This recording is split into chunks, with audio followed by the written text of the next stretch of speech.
자, 조성현의 과학 토픽 이어갑니다. 과학 스토리텔러 웹진 인저리 타임의 조성현 대표 모셨습니다. 대표님 어서 오세요. 네, 안녕하세요. 자, 오늘의 주제 양자 컴퓨터입니다. 이 세계 최초로 도심 지역에서 양자 인터넷을 시연하는데 성공했다는 소식인데 이 연구팀에 한국인이 포함되어 있다고요? 그렇습니다. 박홍근 교수인데요. 네. 이분의 이력이 아주 화려합니다. 서울대 화학과를 수석으로 입학했고 전체 수석으로 졸업했고요. 유학을 미국으로 가서 스탠퍼드에서 박사학위를 받았고 로렌스 버클리 국립연구소의 연구원을 지냈고요. 1999년 네. 이때가 32살, 67년생이거든요. 하버드 물리학과 교수로 임용이 되고요. 2003년에 부교수, 네. 2004년에 네. 종신 교수에 임명됐습니다. 종신 교수. 예, 한국인 최초입니다. 와, 대단합니다. 하버드 대학의 종신 교수로 임명된 분은 이분이 유일하다고 합니다. 최초, 그 뒤에는 있죠. 나노 기술 분야의 국제적인 명성을 갖고 있고요. 네. 미래 나노 소자의 실현을 앞당기는 데 크게 기여할 인물로 평가받고 있다고 합니다. 네, 그야말로 세계적인 과학자인데 네. 한국인 학자가 참여하고 있다니 더 관심이 갑니다. 연구 내용 좀 소개해 주시죠.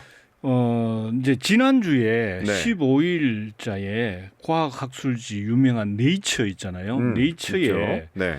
통신 네트워크에서 나노 강자 양자 메모리 노드의 얽힘 하면 양자 역학의 아주 특징적인 현상인데 인탱글먼트라고 합니다. 이게 이제 양자 통신에서 아주 핵심적인 역할을 하는 부분이거든요. 네. 이런 제목으로 논문이 게재됐습니다. 네이처에 실릴 정도니까 좀 인정이 되는 거죠. 네. 여기에 하버드 대학의 물리학과의 미하일 루킨 교수가 있고요. 이분이 이제 리더격이고, 그다음에 하버드에는 이제 퀀텀 통신, 양자 통신 연구를 주도하기 위한 연구 프로젝트가 있는데 이게 하버드 퀀텀 이니셔티브라는 게 있습니다. 네, 여기에 네. 이제 멤버이자 여기서 아마존 있잖아요. 네. 아마존의 자회사가 있는데 여기가 아마존 웹 서비스라고 있습니다. 이 지금 공동 연구를 하거든요. 네. 여기에 연구원인 박홍근 교수 그리고 마르크 롱카 교수가 있습니다. 이런 분들이 주도했다고 합니다. 네. 이제 내용은 광섬유를 가지고 케임브리지 또 미국의 보스턴 요 거리를 35km 둘러서 다시 하버드 대학으로 옵니다. 그 두 개의 노드, 어떤 노드라는 거는 어떤 통신에서 끄트머리나 중간 분기점, 쉽게 말하면은 컴퓨터 두 대가 연결된 마지막 종착 지점을 노드라고 하거든요. 그런 노드 두 개 사이에 얽힘이 확인이 된 겁니다. 예. 그러니까 양쪽 끝은 노드에는 일종의 작은 양자 컴퓨터가 두 대가 있는 겁니다. 이 두 개 사이에 양자 통신이 기초적인 양자 통신이 이루어졌다. 이걸 확인한 겁니다. 그러니까 광섬유를 통한 양자 통신이라는 거죠. 예. 근데 이게 기존의 통신 기술, 인터넷과 뭐가 다른지 양자 통신부터 뭔지 좀 짚어봐야겠습니다. 예. 이게 뭡니까? 우리가 이제 기본 통신이라고 보면은 네. 우리가 이제 목소리를 전달할 때 옛날에는 통신 없이 그냥 광장에서 목소리를 내잖아요. 그러면 직접 듣는 거죠. 그 네. 아날로그를 아날로그로 듣는 거죠. 바로 듣는 거죠. 예. 네. 이제 좀 먼 거리에 전화를 한다고 치면 우리의 목소리는 이걸 그대로 보낼 수 없으니까 이걸 이제 디지털로 변환시킨다는 거죠. 아날로그를 예, 디지털로. 이걸 이제 인코딩이라고 그래요. 네. 그래서 뭘로 디지털은 흔히 말하면은 0과 1이죠. 0과 네네. 1의 숫자로 하여간 우리 목소리를 표현하는 겁니다. 변환한 거죠. 예, 변환해서 그걸 전자나 빛에 실어요. 그래서 실제로 가는 건 빛입니다. 네. 전자라든지 가면은 이제 나중에 뒤에 기기에까지 도달할 거 아니에요. 이제 그러면 그 기기에서는 다시 그 디지털 신호를 아날로그 신호로 바꿉니다. 바꿔서 그래서 목소리가 이제 들리는 거죠. 네. 이게 일반 통신이란 말이죠. 그러니까 무선으로 하는 거는 빛에다 실는 거고 전자기 파. 네. 그다음에 유선은 유선 도체 사이로 뭐가 흐르는데 전자가 흐르잖아요. 네네. 그래서 전자가 그 역할을 하는 거란 말이죠. 디지털 신호를 전송하는 기능을 하는 게 전자거든요. 네. 그러니까 뭔가를 싣고 간다는 거죠. 뭔가가 그죠? 음. 그 코드를 싣고. 근데 양자통신은 네. 양자역학의 아까 성격 중에 특징 중에 하나가 얽힘이 있댔잖아요. 얽힘. 예. 자, 그럼 우리의 목소리를 코드로 변환은 해야 되겠죠. 네.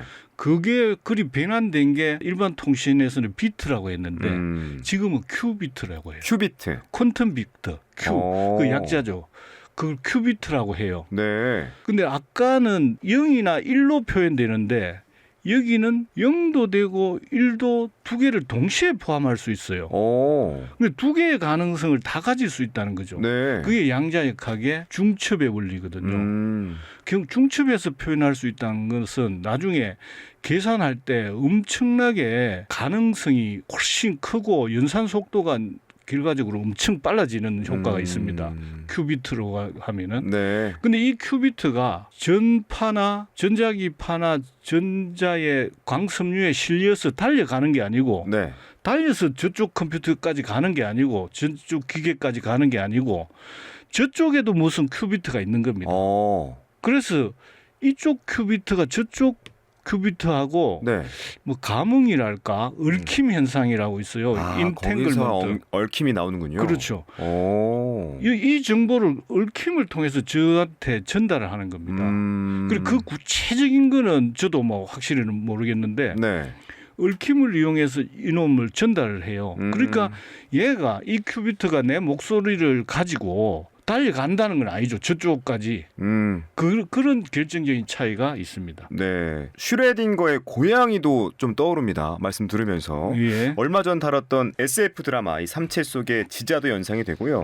0과 1이 중첩돼서 존재할 수 있고 얽힘을 통해 다른 큐비트와 상호작용을 할 수 있다. 여기에 엄청난 가능성이 숨겨져 있다는 건데 여기서 궁금한 게 이 세계 최초로 도시 지역에서 양자 인터넷 시연에 성공했다는 표현입니다. 예. 도시 지역을 강조하는 이유가 있을 것 같은데 어떤 의미가 있습니까? 도시 지역이라는 것은 도시 지역의 네트워크를 통해서 사용할 수 있는 환경에서 네. 이제 해본다는 거고요. 그러니까 사실은 뭐 저 멀리까지 하는 그런 실험적으로 성공한 사례는 있지만은 실용화 단계에서 가장 이게 유력한 겁니다. 도시 지역에 하는 게. 그다음에 원래 목표가 이 하버드 대학의 목표는 네. 이 도시 지역에 기존에 있는 광섬유 케이블 네트워크가 깔려져 있는 데가 있거든요. 여기부터 한번 해보자. 이거죠. 그래서 이 도심 지역의 실제 생활과 관련된 지역의 그 얽힘 같은 현상이 되기 위해서는 외부의 어떤 방해 요소가 많잖아요. 그게 극히 민감한 거예요. 이 현상을 이용한다는 게. 네. 그러니까 그냥 실험실이나 아주 고도로 제한된 환경에서 하는 것보다 현실에서 하는 게 훨씬 어려운데 이 실제로 현실에서 그걸 해보자. 그래서 성공했다는 게 이제 의미가 있다는 거죠. 그나마 또 이제 광섬유를 통하긴 했지만은 이 얽힘 현상이 35km 범위에서 했다는 것도 이번에 기록이거든요. 네, 네. 그래서 왜 도심 지역이냐 하는 것은 어떤 실생활, 실용화 가능한 쪽을 선택해서 시연을 했다. 이렇게 보시면 될 것 같습니다. 그러니까 우리가 지금 쓰는 인터넷처럼 광 케이블을 이용해서 통신에 성공했다. 이게 핵심인데 그런데 이 전에 양자 얽힘에 대해서 설명해 주실 때 우주의 끝과 끝 사이에도 일어나는 현상이다라고 설명해 주셨거든요. 예. 이걸 굳이 케이블 안에 가둬두는 이유가 뭘지 궁금합니다. 광섬유 케이블을 사용하는 이유까지도 좀 설명해 주시죠. 이론적으로 지구 저편에서도 얽힘이 일어날 것이다. 이거는 이제 좀 추정이고 네. 2021 2022년 노벨 물리학상 그 수상자가 네. 요 부분에 업적으로 받은 거거든요. 세 분이.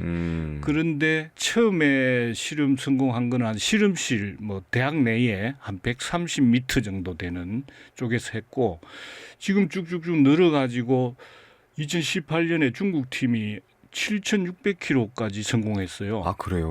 네, 얽힘이 일어난다는 걸 이걸 이제 양자통신에 실제로 암호통신 성공한 걸로 이게 대대적으로 보도가 된 적이 있습니다. 네. 2018년에 했었는데 근데 이번에 이렇게 이제 광섬유로 한 것은 그 아까도 말씀드렸지만은 첫 번째 실용화 한다면은 강섬유로 할 것이다.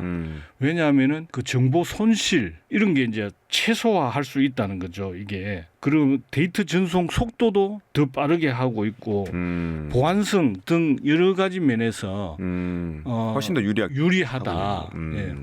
그 양자통신을 가리켜서 꿈의 통신 이렇게도 부르던데 이게 실용화되면 어떤 세상이 펼쳐질까요? 아마 양자 컴퓨터도 많이 나오는데 네. 양자 컴퓨터보다는 통신이 좀 먼저 되지 않을까. 암만 해도 양자 컴퓨터를 만드는 것보다는 네. 양자 통신이 조금 더 그 전 단계로 기술이 둘 다 뭐 어렵지만 그래도 양자 컴퓨터가 실용화되는 것보다는 양자 통신이 좀 먼저 될 가능성이 있다고 저는 보는데 무엇보다 통신은 이제 대용량을 보내는 것도 중요하지만은 우선은 네. 가장 중요한 거는 보안이라고 봅니다. 보안. 예. 만약에 우리가 통신을 하는데 네. 뭐 누구나 그걸 캐치해서 도청을 하거나 해킹을 할 수 있다면 이게 소용이 없는 거거든요. 그렇죠. 범죄도 많이 일어날 수 있고. 네. 그다음 특히 어떤 군사나 아. 군사 정보 네. 그다음에 어떤 또 산업체 간의 통신 있잖아요. 산업 기술을 보호해야 되는데 뭐 이런 걸 뭔가를 보냈는데 우리가 목소리만 있는 게 아니잖아요. 뭐 이메일을 보낸다든지 지금 일반적인 통신 수단으로 할 때는 사실은 해킹 우려가 많거든요. 네. 그런데 양자 통신을 하면 해킹이나 도청 우려가 0이다. 빵이 제로가 됩니까? 예. 그래서 그게 이제 가장 크죠. 네. 통신. 그다음에 아주 대량으로 신속하게 대량으로 신속하게 보낼 수 있다. 이것도 이제 굉장히 장점이 되죠. 그리고 네.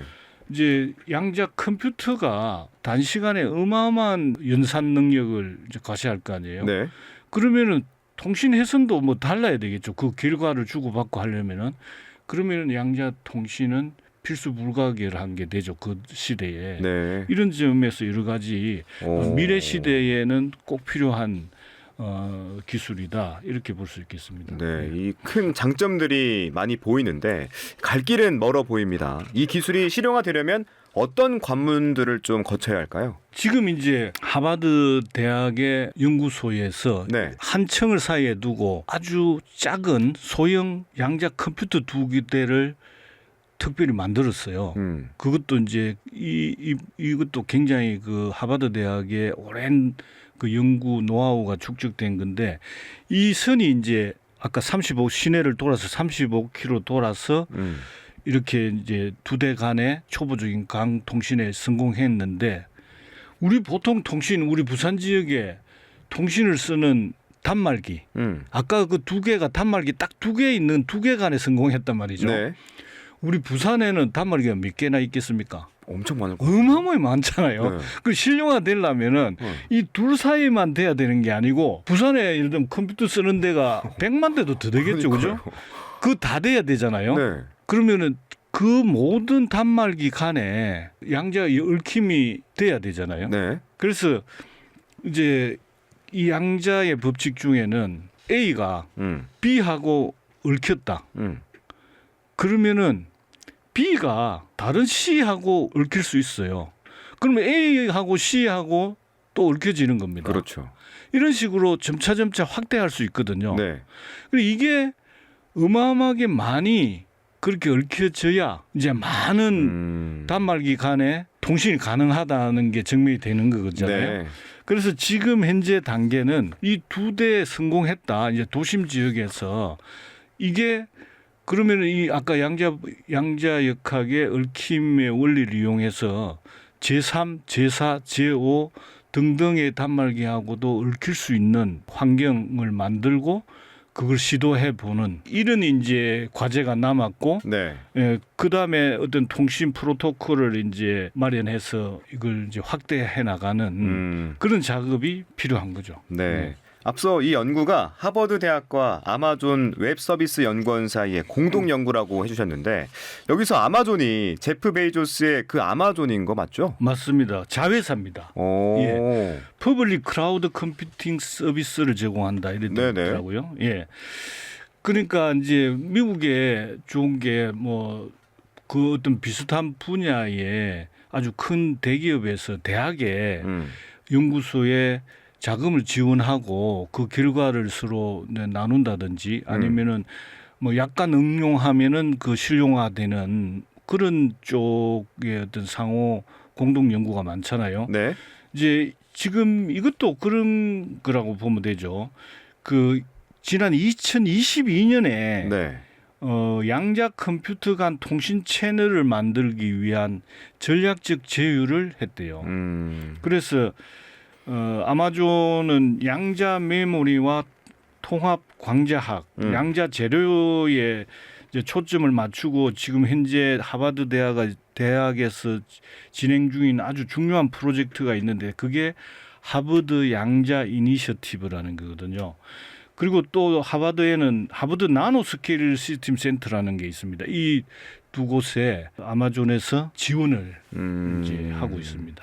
네, 이 세계적인 기업과 또 대학, 학자들이 열심히 뛰고 있다고 하니까 뭔가 대단한 게 나올 것 같은데 그런데 이 분야에서 중국을 빼놓을 수 없다면서요? 약간 배가 아프지만 중국이 장거리 양자 통신에서는 네. 세계 최고입니다. 아, 그래요? 예. 이미 2018년에 네. 중국이 양자 통신 실험 위성 무즈 한자로 묵자, 공자, 뭐 맹자 할 때 또 묵자도 있잖아요. 네. 묵자 이름이 그런데 묵자를 이용해서 베이징에서 오스트리아 빈 대학까지 무려 7,600km 대륙간 양자 통신의 실험에 성공했습니다. 네. 중국은 이 통신을 위해 가지고 양자 통신 실험 위성 무즈를 2016년에 발사했고요. 18년에 성공했고.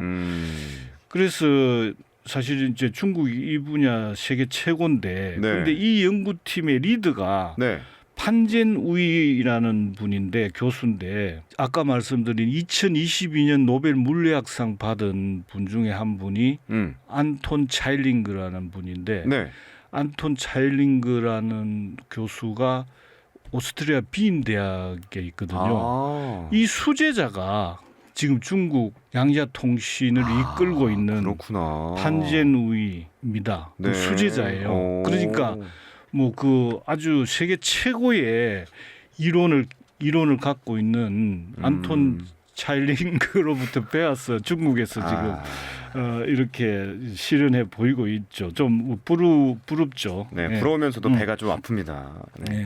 이미 열띤 각축전이 벌어지고 있는데 우리나라 상황은 어떻습니까? 우리나라도 지금 뭐 양자 얘기 많이 하잖아요. 네. 예.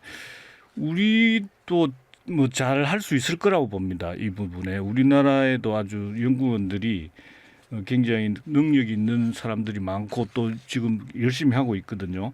한국과학기술연구원 키스트죠. 키스트 양자정보연구단이 뭐 10여 년 전에 설립이 돼가지고 연구 조직이 이게 우리나라에서는 가장 대규모로 조직적인 어떤 시스템적인 이런 연구가 이제 출범을 했고요. 현재 양자 통신뿐 아니라 양자 컴퓨팅, 양자 센서 등 이런 걸 활발하게 연구하고 있다고 하거든요.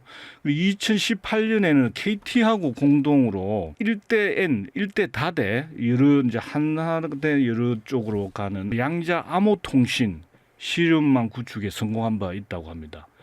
그리고 과기정통부하고 한국정보사회진흥원이 양자 암호 통신 인프라 구축 사업을 2020년부터 2022년에 해서 어느 정도 성과를 거뒀다고 평가되고요. 네. 이거는 양자 통신보다도 양자 컴퓨팅인데 한국전자통신연구원이 2020년에 상온에서 작동하는 양자 인터넷의 핵심 기술인 양자 게이트를 세계 최초로 개발해 가지고 국제 학술 저널 라이트 웨이브 테크놀로지에 게재되기도 했어요. 이게 네. 이 양자 게이트는 이제 양자 직접적으로 양자 통신에 필요한 기술적 도구는 아닌데 이거는 큐비트 상태를 조작하고 변환시키는 그렇게 해서 연산하는 계산한다는 거죠. 계산하는 양자 컴퓨팅의 핵심 기술입니다. 네. 이 양자통신 분야에서는 나름의 경쟁력을 갖추고 있다는 평가인데 하지만 전반적인 수준에서는 양자기술 선도국과 기술 격차가 10년 가까이 벌어져 있다고 합니다. IT 강국 대한민국의 위상을 어떻게 이어갈지 고민과 연구가 필요한 시점이라는 생각이 듭니다. 자, 오늘은 미국 하버드 대학과 아마존 웹 서비스가 세계 최초로 도심 지역에서 양자 인터넷을 시연하는데 성공했다는 소식 함께 살펴봤습니다. 오늘도 역시나 흥미로웠습니다. 지금까지 과학토픽 조성현 대표 함께했습니다. 대표님 오늘 말씀 고맙습니다. 예, 감사합니다.